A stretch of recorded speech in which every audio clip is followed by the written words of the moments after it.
WhatsApp ఎట్లున్నాయి అందరూ? మేము మా అన్నయ్య వాళ్ళ పెళ్ళికి వచ్చామన్నాం. మీకైతే ఇవాళ మా అందరూ ఇక్కడికైతే 2 కోతులు అయితే వచ్చాయి.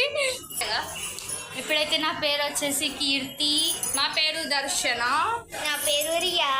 చేయండి. ఇక్కడ నుంచి మా సఫారీ అన్నీ షురు అవుతాయి. ఇక మీకు హాల్ అన్ని డెకరేషన్స్ ఎట్లున్నాయో, ఫుడ్స్ ఎట్లున్నాయో అన్నీ చూపిస్తాం. మేము యాక్చువల్లీ వచ్చినామైతే భివండి నుంచి బాగా ఫుల్ అది సమ్మర్ చాలా పంటలు కూడా అయితే వచ్చేసినాం.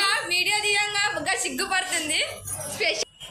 ఇప్పుడైతే ట్రైన్ అయితే మేము మినిమం 2 hours 3 hours జర్నీ అయితే అయింది. ఇక్కడికి వచ్చేసి డ్రెస్ చేంజ్ చేసి రెడీ అయ్యి మళ్ళీ వాళ్ళందరినీ కలిసి లంచ్ చేయాలి. ఎన్నో ఉన్నాయి. లంచ్ మొత్తం సూపర్. మీకైతే అన్ని A to Z అన్నీ పెడతాను నేను. అన్నీ అంటే అన్ని నేను ఏం చేస్తున్నా, ఇక్కడ ఫొటోస్ దిగుతున్నా, ఇక్కడ ఏమని అన్నీ అంటే అన్నీ దొరుకుతాయి.